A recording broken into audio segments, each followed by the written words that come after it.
Hi there, this is Long John Nebel. Back on August 17th, 1956, I started doing an all-night radio show in the city of New York. Whether anybody was listening or not, it's hard to say. I imagine some of my family listened that first night. As time went on, I'd say 2 or 3 weeks later, I started to meet some people that accidentally heard the show, and they said, why don't you do this? Why don't you do that? Everybody had a suggestion. I happened to meet one man by the name of James Mosley, and he told me he'd like to be on to talk about flying saucers. I had never heard of flying saucers except maybe read something in a newspaper one day, and I didn't think that I was going to take a chance and let my potential career as a broadcaster go down the drain with some kook talking about flying saucers. But I must admit, after doing 5 hours alone, night after night, one day I weakened, and I called this fellow Mosley up and I said, come on over and tell me a story. And he did. Since then, I've been talking about them many times. I thought you'd be interested in hearing Jim, some 10 years later since I first met him, telling us about some of the things that have happened to him during the past few years. And I decided to take some segments of the shows that I've been doing on NBC and put them together so that you could hear it once, twice, a half a dozen times or more, and start to really figure out for yourself whether there's any truth. Jim, I wonder if you could define flying saucers for me. I think I have a definition, but I'd rather hear yours. Well, the actual term came from Kenneth Arnold. You know, when he had his sighting, he saw 9 gleaming objects at some distance over Mount Rainier as he was flying his private plane, and he described them later to the press. And they asked him just what these things look like, and he said they look like saucers skimming over water. So you know how the press is. They came up with a new cute term, and we're stuck now with the term flying saucer. Actually, it's a object of any sort which can't be identified as a conventional thing, such as a plane or a meteor or a guided missile or a bird or a hoax or a illusion. It would be anything that remains unidentified after a sufficient effort is made to find out what it is. It's a UFO, or to put it in better language, an unidentified flying object.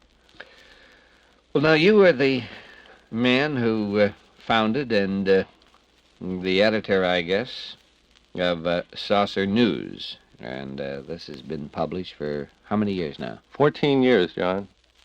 Well, now, after some 14 years, and I know that you've had many people appear at these symposiums that you're responsible for, many of the important names in the flying saucer field. Do you honestly believe any of the stories? I do believe the little men stories. There are hundreds of cases throughout the last 20 years in which people in all parts of the world, especially South America, Europe, and a few parts of this country and in Canada, have claimed to have seen craft land right in front of them in broad daylight in many cases, and these little creatures, 3.5 to 5 feet tall, get out. You used the word creature. A moment ago you said little men. Well, I think there's a difference between a creature and a little man. These are humanoids. They look almost like us, but they look perhaps like dwarfs more than a normal human being, and they are smaller. Not a midget. Not a midget, a dwarf. Their heads are oversized, their arms are shorter. Just the body is smaller. That's right. And there are other differences, too, but that's the main one. There's a difference in this respect that they don't speak to anybody. They're shy. They run away when they're inadvertently seen at whatever they're doing. Usually they're interested in our soil, in samples of water even, or anything that has to do with our vegetation. Now, these creatures act differently and look differently from the type of tall, good-looking, idealized human image sort of people that Menger and the other contactees see. We might, however, be being visited by more than one race at a time, and conceivably some of them do look like us. I'm on the fence with some of those stories, but for the little men stories, I'm pretty well convinced that most of those are true. Menger, as I said... What are the color of these people? Because I've heard green and purple and all. No, green is the one color that, of course, is ridiculous. I mean, in the sense that this is... Why is it ridiculous? It's a press term that's been invented by the press to disparage the whole thing. All right, you're an expert. You tell me the color, then. Well, the colorings range from white to brownish, sort of generally the same range of skin colors we have on Earth. The costumes involved are usually shiny aluminum sort of thing, with or without a sort of a space helmet. A metallic costume. Yes, not that's right. necessarily aluminum. Well, that's right. That's a question at the end of that. That's not a right, statement. looking like aluminum, let's say, but certainly not necessarily being aluminum. Sometimes they're said to have on a space helmet, sometimes they're not. But the consistencies are that they don't attempt to talk to anybody. There's only a few of these little men stories where there's any communication at all, and when there is, it's on a very trivial level. Never philosophy, never ways of manning the bomb. For a moment, what about the language? Well, if they speak at all, it's in the language of the person spoken to, and it's always in perfect dialect of the person who's being spoken to. But usually there's no communication whatsoever. Now, the people that Adamski sees or saw, and that Menger saw, and Dan Fry and the other people that you and I both know, they always look like we do, only a little bit better. You know what I mean? The idealized... Golden eyes and all that sort of bit. I'd like to look like some of these people are said to look. Sort of like a Sandy Teller. Yes. Yeah. And they always tell us the same vague philosophical principles, which are usually very good principles, but we don't need to speak to space people to know that we should learn to live with each other and things like that. So I'm on the fence on those stories, but Menger, more than the others, I do tend to believe, because he has evidenced this sincerity, which again is important to me, and the reason he's done that is that he has changed his story through the years, as he himself has thought better, I guess, or thought deeper about some of these things. It seems that he's honestly trying to tell it the way he thinks it happened. And I respect him a lot for that, and I think that he's basing it all on something that is genuine, not just a figment of his imagination. Now, he may have gilded the lily a little bit in those early days to have a new story to come up with for each of your shows, but I think basically something happened to set him off. I feel that there's an air of criticism in that last remark of yours. Well, after all... Are you suggesting that I twisted his arm every time he came in the studio door and said, look, a wilder one this time, Howard, or you're off? No, but if I were Howard, and if I were going to be on that frequently, I think, well, gee, this guy wouldn't want to hear what I said last week. I'll have to make it a little bit better, or he won't have me back next week. You know, that could enter into it on his part. Have you got a good one so that I'll have you back next week for this week? I wish I did. Let's get to these... You know, to be very honest with you, all the years that I've known you, I've never heard you say this before about the little men. I mean, I know about the stories. I know that you're familiar with the stories and all like that. I must also admit I never quite understood how you stand on any of these things. But if you indicate some interest in the little men's stories, how many people have you interviewed that have allegedly had this type of experience, whether they've talked to them or saw them? I'd like some of the details. In other words, if the little people did not talk to the humans that you have interviewed, how close were they? Well, give me some of the details. Well, I'll give you what I think is a good example, John. In 1955, there was a very well-documented landing in the town of Hopkinsville, Kentucky. This involved a group, apparently, of little creatures about 4 feet tall that landed in the backyard of a farmhouse. Well, the farmer, or one of the farmers that was there that night, went into the backyard. He saw that some sort of a craft had landed, and he saw a small creature sort of scurrying through the bushes. The way he described it was more like a monkey or an animal, more than a human being as we would understand the term. Well, there were with him in that farmhouse a total of 9 adults and 2 children, and they all became very frightened at this visitation. In fact, the first farmer to go outside took a shot at this creature. He hit it straight on. This is another very interesting feature that has occurred in other landings. He hit the creature straight on with a rifle at very close range. The creature fell over as if hit, but then jumped up again as if unharmed and ran away. Well, this unnerved the whole family, as you can imagine, so they barricaded themselves in the house for the next 2 hours. And during that period of time, at least 3 or 4 different instances occurred where these creatures, one at a time, would be seen appearing at a window, sort of peering in from outside and hanging onto the screen, as it were, as an animal again would do. Well, when they'd see a face at the window, they would blast at it with a rifle or a shotgun. Apparently they had a number of arms in the house there, and they just became terrified to even go outside to see how many creatures were involved. They never saw more than one at a time. They didn't know if there were one or several. Well, finally, about 11 o'clock at night, which was 2 to 2.5 hours after this invasion had begun, one of them got enough nerve up to go out to the family car, hop in it, and go down to the local police station where he told the story. And the police, later in recounting the incident to the people who I talked to, said that these people, at the very least, were genuinely frightened. There was no doubt about the fact that the whole family was in a state of panic. But by the time they got back to the farmhouse with the deputy sheriffs and all, the craft had left, the little men had left, and there was nothing around except the empty shotgun shells, the obvious evidences of this struggle, and there were some marks in the backyard where this thing had apparently landed. Now this, to me, although of course it falls short of absolute proof because you don't have photographs of these creatures, but a family of 11 people all becoming almost hysterical about the same thing at the same time indicates to me that at the very least something weird and unusual occurred to set them off. You can certainly argue about the interpretation as to whether they saw precisely what they saw or what they said they saw, but there's no doubt that something very, very strange happened that night at that farmhouse. Now, that's the type of story that I'm speaking of, John. There are many others, but usually there's only 1 or 2 witnesses, and this one we had a great many. Do you have any idea of why these alleged space people or people from other planets would be coming to this planet? What would be their purpose? Gee, do me a favor. Don't give me this philosophy stuff now, will you, Jim? Oh, no. On the contrary, as I try to envision these creatures, again, I'm thinking more of the little men than the tall beings that we spoke of before. They seem to have no discernible motive either for good or for harm so far.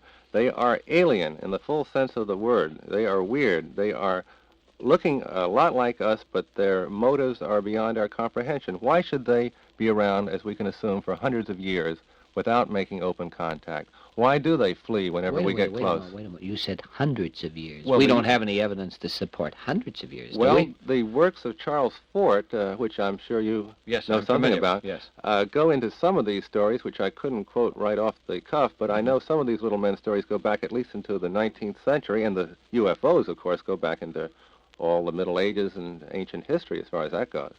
So I think this is a long-range visitation, and it doesn't come to a peak or a crisis as ours would. Say we went to Mars. Well, we would make contact within a day or two, presumably, if we found any intelligent race living there. But these creatures are different.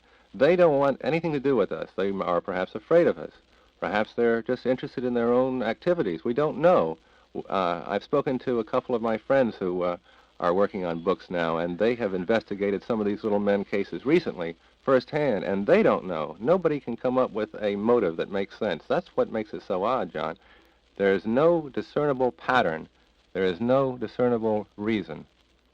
Is there a possibility, because you keep referring to these people having been around for hundreds of years and they're little creatures, is there a possibility that Shaver and Ray Palmer may have something with the Darrow stories? Do you think these people could be coming from the bowels of the earth rather than from another planet? In other words, coming up out of stainless steel caverns where cities are built? Well, I go partway along with that to this extent. First of all, if you have little men that look almost like us, and if you believe in evolution at all, and I certainly have a scientific background or foundation, but the thing is, if evolution has anything at all to it, and I'm sure it does, then creatures that develop independently on another planet are not going to look much like us at all.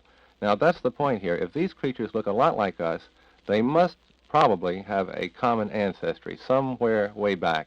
But I do think it's quite possible, as many legends and rumors would have it, that we reached a high point of civilization, let's say 20,000 years ago as a rough estimate, and that some of the people involved with the high point of civilization at that time invented machines, invented modes of power that we have not rediscovered, and that they, at that point, either took off for another planet or hid out in some far-off section of our own planet, perhaps at the poles, perhaps in Brazil, where there are huge unexplored areas, perhaps even in caves. This is quite conceivable to me. It's not as far out as it sounds, because as I indicated to you before, if these people look a lot like we do, they must have a common ancestry, and that would mean somewhere back in non-recorded history, because we have nothing in our written history about this.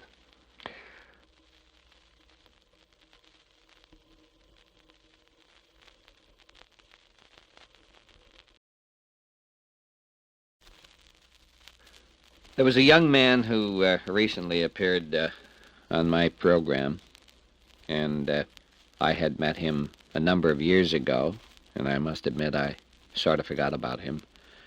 And you refreshing my memory. In fact, you had him appear at one of your symposiums that are held each month, and his name is John Keel. Oh, yes. Now, I think he was one of the most interesting young men that I've ever had on the program that is discussing the subject that he's keenly interested in. And one of the few times where you receive a letter from a man afterwards thanking you for the courtesy of having him on, and at the same time he said a few things in the letter that I'm not at liberty to divulge on these microphones. The things that he said are certainly not secrets to you because you're familiar with what he feels that may be going on. But I was wondering if you could tell some of our listeners about one or two of the things that John Keel mentioned when you had this, when he gave this lecture at Yeah, well, your first I'd like to lecture. say, Keel feels very much so that these creatures have bases on this planet. Whether they started from here or not, he's not sure, but he thinks they're increasing the number of bases, that they're getting closer and closer to the areas where we actually live, and bolder in their whole approach. And the area that he's been investigating is the far western part of West Virginia. There are stories down there that are absolutely incredible of animals. Is that where the Mothman came out of? Yes, I was just going to mention that. But among other stories, beside the Mothman, is the taking away of farm animals from farms. There have been several cases of that. There have been... Can you describe the manner of taking these animals? I mean, the little man runs over and No, I takes think it's a cow or something? sort of a rope or a hook of some sort that comes down from the craft. From the craft? Yes, that's my understanding. Now, there's several... Oh, come on, you're putting me on. There are several cases of this going back into the 1890s. Describe this in detail so I'll know. Well, I don't You got anything recently? No, I don't have the details on the recent one, but I have the details on the famous one in 1897. I'd like to hear about it. Well, this was a man named Alexander Hamilton who lived He with... was a president. No, this is a different Alexander Hamilton. He lived in a small town in Kansas, and in 1897, he and his son and a farmhand were at home one evening about ready to go to bed when they heard a terrible amount of noise from the backyard. So they went out to investigate. They saw that the farm animals were all stirred up, and they saw that there was a huge craft with lighted windows and so forth, and searchlight beams that were sort of pointing down toward different sections of the ground, looking around, you see. And they noticed that there was a cow stuck in a fence. This craft seemed to be particularly interested in. And it started, when they first looked, it started up from about 200 feet and went down to within about 50 feet of the ground. It threw out a lasso of some sort, which hooked itself onto the cow, and as they cut the cow free from the fence to help it along, this craft just took it away right in front of their eyes. Now, this sounds incredible, but there were 3 witnesses, and beside that, the punchline was this. About 2 days later, Mr. Hamilton was on a neighboring farm about 2 miles from there when his attention was called to part of a carcass of a cow that had been found. And this carcass had on his brand, indicating that the animal that had been kidnapped, or cow-napped, if you like, had been kept for a couple of days by these creatures and dumped back onto the ground practically in the same place that it had been taken from. Dead? Dead, of course. It was just part of the skin and the skull. I see. In other words, presumably they butchered the animal. Ate it. They did laboratory tests. We can only imagine what they might have done.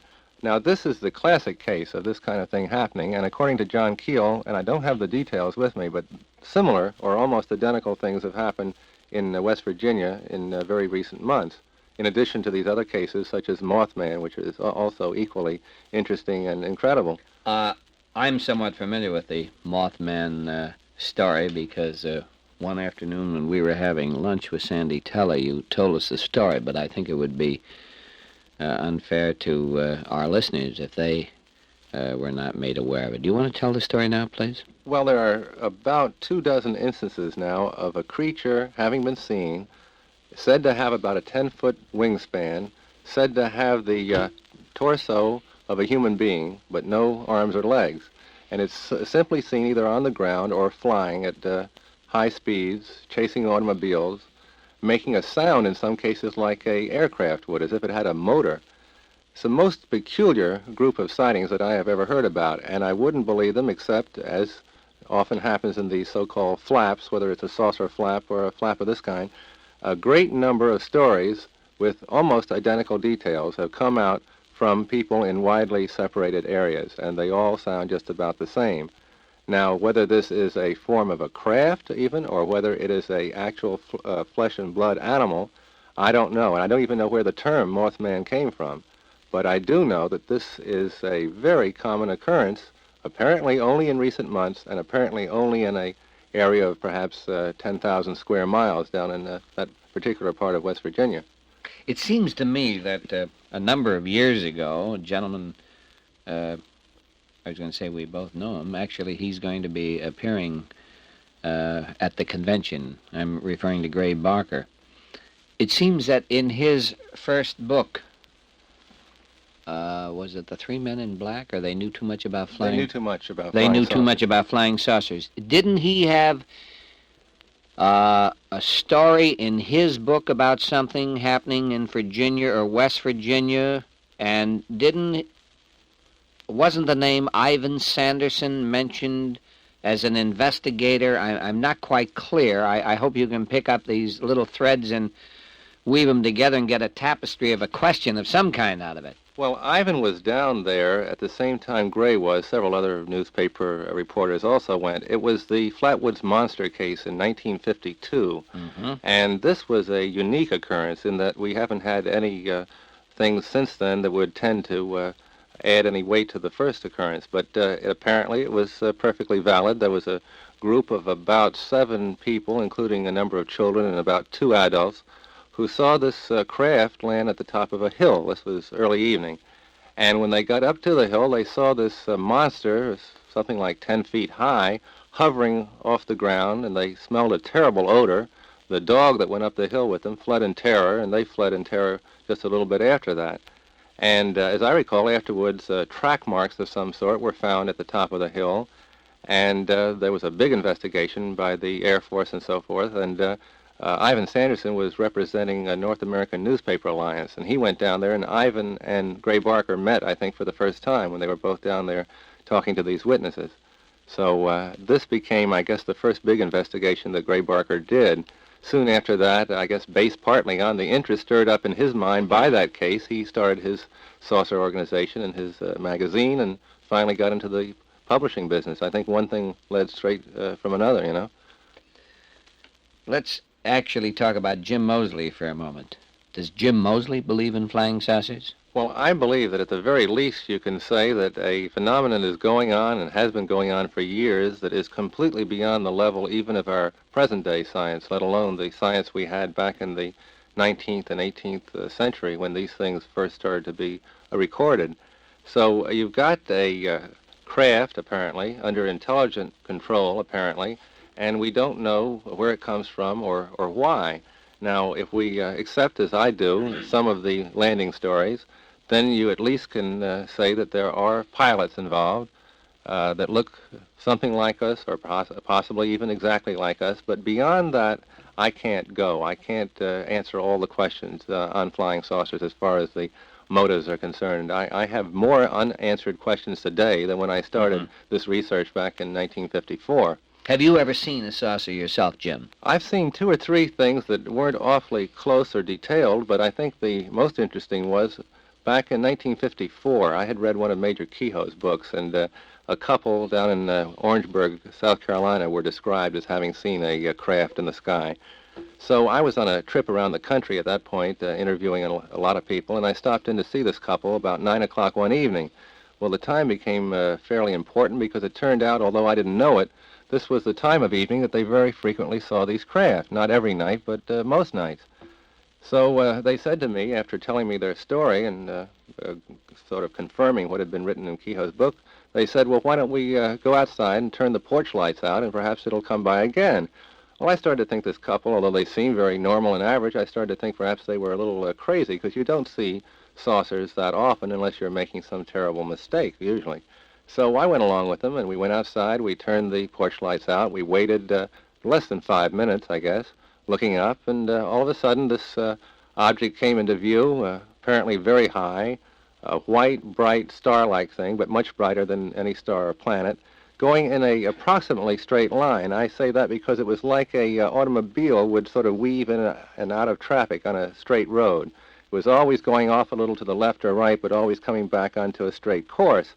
And this thing went through about 150 degrees of arc in about 10 or 15 seconds, which would indicate no matter how high or low it might have been, it would be a fantastic speed even today.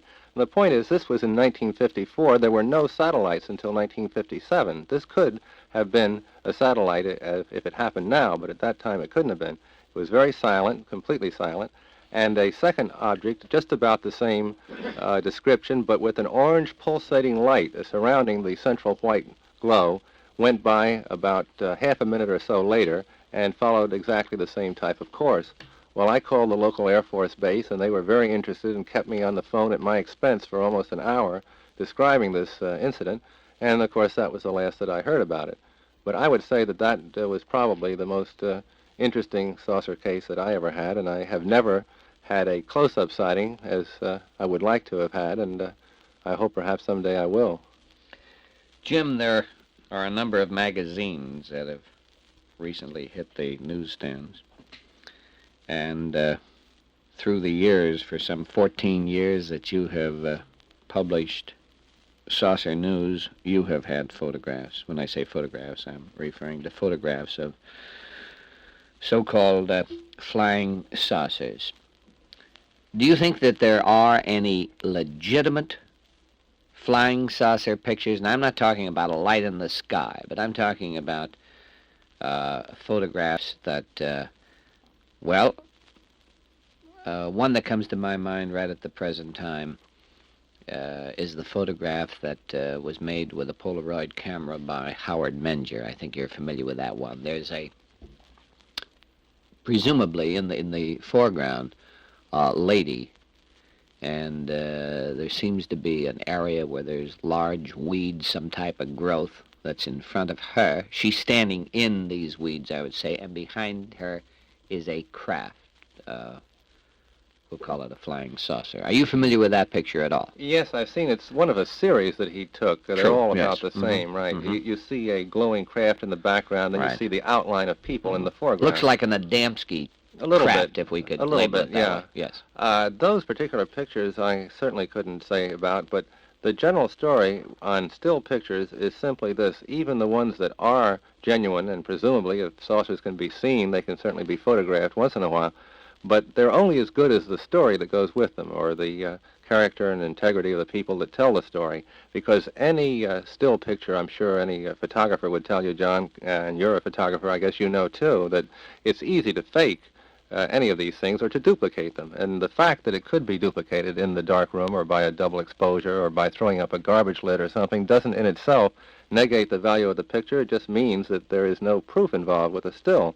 I think a movie is pretty close to proof, and of course I have well, it's harder and more expensive to duplicate. More expensive? Yeah, I don't think a amateur would normally fake or be able to fake a movie. Now let me ask you another question, Jim.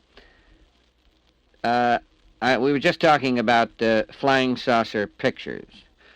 Why don't these saucers land, that is, if they are landing, so that all of us can see them? Why do they pick out, a Howard Menger, or a Gray Barker, or Charlie Gleck?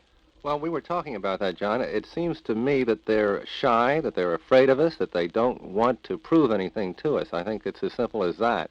Certainly we would like to have these things land in Times Square so that there'd be no question about the existence of flying saucers. But the space people, or whoever they are just not going to go along with us. And I think that this mystery will continue for at least a few more years simply because there's no way to induce them to land in a place where there'll be enough scientists, enough serious people to prove the point to the rest of us. Mm-hmm. What about the possible dangers? Now, some people that believe in flying saucers and feel that the occupants are coming from other planets, they wonder if there's any possibility that maybe these people are planning to attack this planet or to take over the planet. Well, you know, Frank Edwards, in the introduction to his current book, mentions that one should not get too close to a flying saucer, one should not attempt to touch it, and so forth. The only danger that I know from my research are a few of these little men stories from South America. Did you know, John, that a number of people were actually attacked physically by these creatures and were... By the little men? By the little men who are, although little, are very strong and sometimes Could you describe the type of attack? There was... use weapons or claws or what? Claws is what it amounted to. There was a group of 3 men who were on their way home from a restaurant right in downtown Caracas. This was sometime in 1954. One of them stepped into the bushes of a park right in the city and came across a creature that was standing near a landed UFO. And before he could light out of there himself, the creature jumped on him, attacked him, scratched him very badly. He was treated by a doctor. The doctor verified the whole report, at least in the sense that the man was genuinely terrified and genuinely hurt. And there were 2 or 3 other cases just about like that, which occurred in 1954. There was sort of a wave or a flap of these landings down there in Venezuela. And in almost every case, there were injuries to human beings that inadvertently came across these creatures, because the creatures themselves would never sort of march into town and make themselves known. They would land in a very carefully guarded place, you might say, and when somebody came along by mistake and saw them or bothered them, they would act like a wild animal and just attack them. And no one was killed, but they were hurt pretty bad. I've had the opportunity of talking with James Mosley, editor of Saucer News. My name, Long John Nebel.